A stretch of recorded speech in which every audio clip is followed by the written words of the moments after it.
Hello everyone, हमारा section 113A हो गया था। अभी हम 113B को देखेंगे। 113B किस चीज़ की बात कर रहा है? दहेज मृत्यु की बात की गई है, यानी कि जो महिलाएं जिनकी दहेज की वजह से क्या कर दिया जाता है, उनको मार दिया जाता है, उससे संबंधित प्रिजम्पशन की बात की गई है। अब आपको यहाँ पे दो चीज़ समझनी होंगी और याद करनी होंगी। सबसे पहली बात आपको ये समझना है कि जो दहेज मृत्यु है ये किस तरह का अपराध है। ये जो अपराध है ये नॉन बेलेबल की कैटेगरी में आता है, यानी इसके लिए बेल इजीली नहीं मिलती है। ठीक है। और दूसरा, यानी कि बेल, आप ऐसे समझिए, बेल मिलेगी ही नहीं। दूसरा, ये कॉग्निजेबल ऑफेंस है। कॉग्निजेबल ऑफेंस आपने सीआरपीसी में पढ़ा होगा। कॉग्निजेबल ऑफेंस का मतलब क्या होता है? Without warrant arrest. किस चीज के लिए? ग्रीवियस नेचर के ऑफेंस के लिए आपको बिना वारंट के अरेस्ट किया जा सकता है। ठीक है। तो पहली बात, ये कॉग्निजेबल है और ये नॉन बेलेबल ऑफेंस है।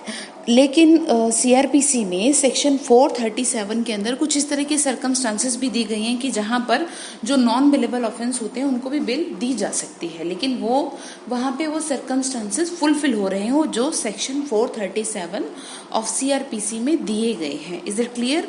अब देखिए, अब आपको यहाँ पे कुछ चीजें समझनी होंगी। सबसे पहली बात, ये जहां बात आ जाए दहेज मृत्यु की, यानी कि अगर क्वेश्चन ये उठता है कि किसी लेडी ने क्या किया है, क्वेश्चन ये उठता है कि किसी पर्सन ने महिला का क्या किया है, दहेज की वजह से उसको मारा है, या दहेज की वजह से उसने उसकी डेथ कर दी, या उसको मार दिया, कुछ भी कह सकते हैं, कमिट कर दिया, डेथ कमिट कर दी। किसने? किसी पर्सन ने। और वो कौन होगा? वो उसका हस्बैंड हो सकता है या उसके रिलेशन वाले हो सकते हैं। ठीक है, जैसे कि हमने 13A में भी पढ़ा था। और फाइनली ये भी डिसाइड हो जाता है, या डिसाइड कहें, या ये कहीं शो हो जाता है एविडेंस के बिहाफ पे किसी भी तरह से कोर्ट में, कि जो उसकी डेथ हुई है ना, वो उसकी डेथ से तुरंत पहले उस वुमेन के साथ उस पर्सन के थ्रू क्या हो रहा था? ऐसा हरेसमेंट हो रहा था, ऐसी क्रूअलिटी हो रही थी, इस तरह की क्रूरता कर रहे थे वो कि तुम जा करके दहेज लेके आ, नहीं तो हम तेरे को मार देंगे। यानी कि वो डेथ होने से, यहाँ पे आपको दो तीन चीजें ध्यान रखनी है कि डेथ होने से थोड़ी देर पहले उसके साथ वो क्रूअलिटी हो रही होनी चाहिए, वो हरेसमेंट वो हो रही होनी चाहिए, वो ये शो भी कर दिया जाए। ठीक है, ये शो भी कर दिया जाए कि उसकी जब मृत्यु हुई उससे पहले ऐसा हो रहा था। ठीक है। तो अब यहाँ पे क्या समझना है कि यानी कि उसके साथ ये किस लिए हो रहा था? दहेज की मांग को लेकर हो रहा था। तो अब यहाँ पर आपको जो ध्यान रखना है वो है शैल प्रिज्यूम, यानी कोर्ट यहाँ पर ये प्रिज्यूम करेगी कि जो उसकी डेथ हुई है ना, वो दहेज मृत्यु की वजह से ही हुई है। यहाँ पे कोर्ट मैंडेटरी है इस चीज के लिए। आपसे अगर होता है तो आप उस चीज को डिस्प्रूव कर दीजिए, लेकिन कोर्ट का पूरी तरह से court is bound to do, यानी कि कोर्ट इस चीज के लिए पूरी तरह बाध्य है कि वो इस बात की उपधारणा करे कि इस महिला की मृत्यु दहेज की मांग के लिए ही की गई, इसीलिए इसको मारा गया। ठीक है। अब देखिए, अब जो यहाँ पर दहेज हत्या है, वो दहेज हत्या का मतलब यहाँ पर वही है जो 304B ऑफ आईपीसी में दिया गया है, जैसे कि आपने आईपीसी में पढ़ा भी होगा। यानी कि 304B ऑफ आईपीसी में जो दहेज मृत्यु के बारे में प्रोविजन दिए गए हैं, ये वही हैं जब दहेज मृत्यु के लिए क्या चल रहा हो, कोर्ट में एक्यूज पर्सन का ट्रायल चल रहा हो। ठीक है, या उसको ट्राई किया जा रहा हो, तब ही section 113B of Indian evidence act के तहत कोर्ट ये प्रिज्यूम करेगी कि जी इसकी मृत्यु इसी वजह से हुई है। Is it clear? इतनी बात क्लियर हो गई? अब देखिए, अब यहाँ पर कुछ कंडीशन आपको ध्यान रखनी है, जैसे कि मैंने अभी भी आपको बताया कि जो प्रिजम्पशन लगेगी वो 304B के तहत ही लगनी चाहिए, दहेज मृत्यु के तहत ही प्रिजम्पशन लगनी चाहिए कि उसका तभी उसको ट्राई किया जा रहा है उस चीज के लिए। और दूसरी बात, उसके साथ क्रूरलिटी और क्रूरता और हरेसमेंट किया जा रहा हो, उसके साथ इस तरह की एक्टिविटी हो रही हो, और वो जो क्रूरता है ना, और वो जो हरेसमेंट है, वो किस चीज के लिए हो रहा हो? दहेज की मांग के लिए हो रहा हो। क्रूरता और हरेसमेंट की होने की वजह से, ठीक है, उसकी मृत्यु हुई, लेकिन उसकी मृत्यु उसी से थोड़ी देर पहले हुई जिस समय उसके साथ ये सब हो रहा था, और ये साबित हो जाता है। ठीक है, ये बात साबित हो जाती है कि हाँ, उसकी मृत्यु से थोड़ी देर पहले बहुत घर में आस पड़ोसियों के थ्रू भी या किसी भी तरह जैसे पता चली जाता है, घर में अगर झगड़ा हो रहा है किसी के भी किसी भी तरह से कि भाई इनके घर में इस वजह से ये झगड़ा हो रहा है और ये बात साबित हो जाती है, तब then in that case 113A के तहत तो प्रिजम्पशन वो लगाई जा सकती है जो मैंने आपको बताया 7 साल वाली, ठीक है। लेकिन यहाँ पर अगर ये प्रूव हो जाता है कि 113B के बारे में भी जो बताया गया है दहेज की मांग को लेकर के, जो उसको बहुत ज़्यादा टॉर्चर किया जा रहा है, उसके तहत यही प्रिजम्पशन लगाई जाएगी कि ये दहेज हत्या ही है और ये उन्हीं लोगों ने करी है, यानी कि उसके हस्बैंड ने या उसके हस्बैंड के रिलेटिव्स नहीं करी है, उसको इसी वजह से मारा है कि भाई तू दहेज लेकर क्या, ठीक है। अब इसमें आपको याद क्या रखना है एग्जाम के पॉइंट ऑफ व्यू से, यानी कि 113A, 113B और 304B, 113A और 113B of Indian evidence act और 304B ऑफ IPC को डॉरी प्रोहिबिशन अमेंडमेंट एक्ट के थ्रू इंसर्ट किया गया था। आप इस बात का ध्यान रखेंगे, ठीक है। अब एक केस भी था जिस केस में ये ही प्रिजम्पशन लगाई गई थी कि इसकी इस बात को मतलब ये हेल्ड हुआ था उस केस में। केस का नाम है Prem Kumar versus state of Rajasthan. इस केस में ये हेल्ड हुआ था कि जो बात है प्रिजम्पशन की वो तभी लगाई जाएगी कि जब उसकी मृत्यु हुई उससे थोड़ी देर पहले उसके साथ इस तरह की चीज़ें हो रही थी, यानी दहेज की मांग को लेकर के उसको टॉर्चर किया जा रहा था, ठीक है।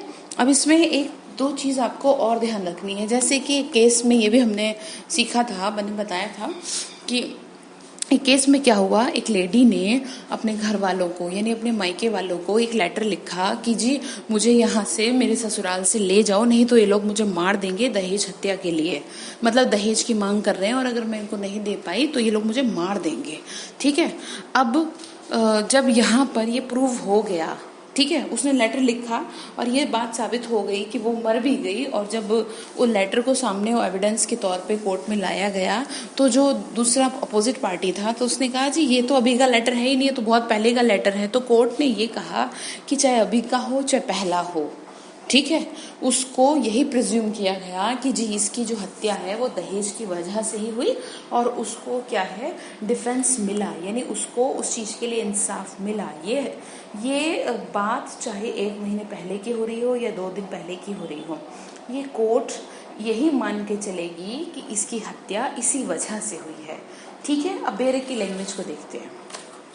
देखिए 113B में लिखा है presumption as to dowry death when the question is whether a person had committed the dowry death of a woman and it is shown that person before her death such woman had subjected by such person to cruelty और harassment, यानी कि जब प्रश्न ये है कि किसी व्यक्ति ने किसी स्त्री की दहेज मृत्यु की है और ये शो कर दिया जाता है कि मृत्यु से कुछ पूर्व यानी कि कुछ समय पहले भी कह सकते हैं, ऐसे व्यक्ति ने दहेज की किसी मांग के लिए या उसके संबंध में उस स्त्री के साथ क्रूरता की, ठीक है, क्रूरता की या उसको तंग किया, तो कोर्ट शैल प्रिज्यूम, आगे देखिए ये लिखा है 4, और in connection with any demand for dowry the court shall, underline करिए, याद रखिए एग्जाम के पॉइंट ऑफ व्यू से में नहीं है शेल है, the court shall presume that such person had caused the dowry death. Is it clear कि उसके साथ उन लोगों ने, कोर्ट यही प्रिज्यूम करेगा कि ऐसे व्यक्ति ने दहेज मृत्यु कारित की है। और वैसे भी मैं आपको एक लॉ बता देती हूँ, ऐसे जनरल लॉ ये है भी कि जहाँ पे बात आ जाती है वुमेन्स की, हालांकि अभी मेन सेल भी बन गया है, मतलब जैसे जैसे समय जा रहा है उसके लिए भी चल रही थी, आई थिंक वो पूरा मतलब डिमांड तो हो ही रही है कि भाई मेन सेल भी हो, लेकिन मतलब मैं ये कहना चाह रही हूँ आपको कि अगर बात आ जाती है किसी मैरिड वुमेन की, ठीक है, और वो कंप्लेन कर देती है अपने हस्बैंड या अपने ससुराल वालों के अगेंस्ट, तो पुलिस को भी यही ऑर्डर होता है कि वो उसको ना पकड़ के उसके हस्बैंड और उसके ससुराल वालों को पकड़े, ठीक है, चाहे उनकी गलती हो भी ना। काफ़ी हद तक ये गलत भी है क्योंकि इसका कई बार जो वुमेन है वो मिसयूज़ करती हैं, इस तरह की झूठी कंप्लेंट भी डाल देती हैं, इसीलिए डिमांड की गई थी मेन सेल की। तो कुछ काफ़ी हद तक हमारा जो लॉ है वो कहीं कहीं मांगता है कि उसके लिए अमेंडमेंट होना चाहिए, लेकिन जो लॉ है वो उसके लिए मैं आपको थोड़ा सा बता रही हूँ, तो इसलिए आप इस चीज़ का ध्यान रखिएगा। ठीक है, कि प्रिजम्पशन कोर्ट यही करेगी कि जी हाँ इसके हस्बैंड ने या उस व्यक्ति ने, ठीक है, हस्बैंड हो सकता है, उसका कोई भी हो सकता है, उसका देवर हो सकता है, उसका जेठ हो सकता है, या उसकी सास हो सकती है, घर का कोई भी मेंबर, कोई पड़ोसी तो जाके वो करेगा नहीं डिमांड कि भाई तू दहेज ला करके दे, ठीक है ना। तो आप इस चीज़ का ध्यान रखिएगा। अब इसमें एक एक्सप्लेनेशन दे रखी है, मैंने आपको वही बता दी कि इसका मतलब वही है डॉरी डेथ जो आईपीसी में दिया गया है। क्लियर। अभी आगे देखिए, अब 114 को हम देखते हैं। उससे पहले 114 से पहले 114 ए को समझ लेते हैं। 114 ए में सिंपली इतनी बात की गई है कि अगर आईपीसी के जो सेक्शन है वुमेन से रिलेटेड ऑफेंस के, यानी 376 अब सेक्शन 2 के clause A B C D, मतलब ए से लेके आपके एन तक जो है, यानी कि जहाँ पे रेप का प्रोसिक्यूशन चल रहा है, जहाँ पर सेक्सुअल इंटरकोर्स प्रूव हो जाता है, किसके अगेंस्ट, एक्यूज पर्सन के अगेंस्ट, अगर जो महिला है और वो ये कह देती है। आप समझ रहे हैं, पहली बात मैंने क्या कहा, 376 ए टू एन के अंदर अगर प्रूव हो जाता है इंटरकोर्स और उसका प्रोसिक्यूशन चल रहा है, ठीक है, और जो एक्यूज पर्सन है उसके अगेंस्ट ही चल रहा है पहली बात तो, और जो महिला है और वो ये कह दे कि जो भी इंटरकोर्स हुआ वो उसकी कंसेंट से नहीं हुआ, जो इंटरकोर्स हुआ वो उसकी कंसेंट से नहीं हुआ, तो कोर्ट वुमेन के इस क्लेम का रेस्पेक्ट करेगी। और यहाँ पर कोर्ट यही प्रिज्यूम करेगी कि महिला का कंसेंट नहीं था इसमें, ठीक है। तो अब आपको क्या समझना है, इसमें बर्डन ऑफ प्रूफ किस पे, इसमें बर्डन ऑफ प्रूफ जो है वो एक्यूज्ड पर्सन पर ही होगा कि वो इस बात को प्रूव कर दे, उस बात को प्रूव कर दे कि नहीं ये गलत कह रही है, ऐसा तो कुछ है ही नहीं जैसा ये कह रही है। और ध्यान रखिएगा ये जो सेक्शन है इसको क्रिमिनल अमेंडमेंट 1983 के थ्रू इंसर्ट किया गया था, ठीक है। अब देखिए बेरेफ की लैंग्वेज को देख लेते हैं 114 ए, क्योंकि 114 थोड़ा लंबा है, उसको आराम से हम देखेंगे। उससे पहले हम क्या कर लेते हैं, इसको जरा देख लेते हैं। बेरेफ में जो बात दे रखी है उसको रीड आउट करेंगे। ऑलमोस्ट मैं आपको बता तो चुकी हूँ, लेकिन फिर भी एक बार देख लेते हैं। देखिए इसमें यही लिखा है, presumption as to absence of consent in certain prosecution for rape, in prosecution for rape under clause A, clause B, C, D, मतलब जो भी है एन तक एक्सेट्रा। तो उसमें क्या है, उसमें लिखा है where sexual intercourse by the accused proof and the question is whether it was without the consent of women alleged कर रही है ना वो, to have been raped such women states has her evidence before the court she did not consent, then in that case the court shall presume that she did not consent, यानी उसकी consent नहीं थी, ठीक है। इसमें इतना ही है। अब मैं आपको 114 का थोड़ा सा ओवरव्यू दे देती हूँ। 114 में क्या बात की गई है। 114 में जो बात की गई है वो कुछ इस तरह की प्रिजम्पशन की है जो कि बहुत जनरल बातें हैं, ठीक है, यानी कि वो इस तरह की जनरल बातें हैं कि जो नॉर्मली सभी को पता होती है, तो उससे रिलेटेड प्रिजम्पशन की बात की गई है। यानी कोर्ट जो है इसमें जो प्रिज्यूम करेगा वो मे प्रिज्यूम है। सबसे पहली बात तो मे प्रिज्यूम किन बातों पे किया जाएगा वो इसमें डिटेल में दी गई है। इसमें 9 इलस्ट्रेशन भी हैं, तो इसीलिए हम इसको अलग से कवर करेंगे। लेकिन आप ध्यान रखिए कि कोर्ट इसमें प्रिज्यूम करेगी मे, कोर्ट की मर्जी है, यानी कि अगर आप इसको लॉ की लैंग्वेज में बोले सू एंड मोटो, यानी मेरी मर्जी, अगर मुझे ठीक लगेगा तो मैं आपकी बात सुनूंगी, नहीं लगेगा तो मैं आपसे एविडेंस की मांग करूंगी, ठीक है। तो कोर्ट क्या करेगी, कोर्ट उन फैक्ट के बारे में जो कि इसमें दिए गए हैं क्या प्रिज्यूम कर सकेगी कि जो कि उसको ऐसा लगता है कि ये जो बात है ना ये common course, natural event, human conduct, public and private business के दौरान की गई हैं, तो उसमें वो कोर्ट प्रिज्यूम कर सकेगी कि जी ये जो बात है ना ये ठीक है। और अगर वो आपको लगता है कि वो कोर्ट सही प्रिज्यूम नहीं कर रही तो आप उसको क्या कर दीजिए, डिस्प्रूव कर दीजिए, वो खंडित प्रिजम्पशन है, आप उसको रिवर्ट भी कर सकते हैं। बाकी इसका जो डिटेल में है वो नेक्स्ट वीडियो में कवर करूँगी।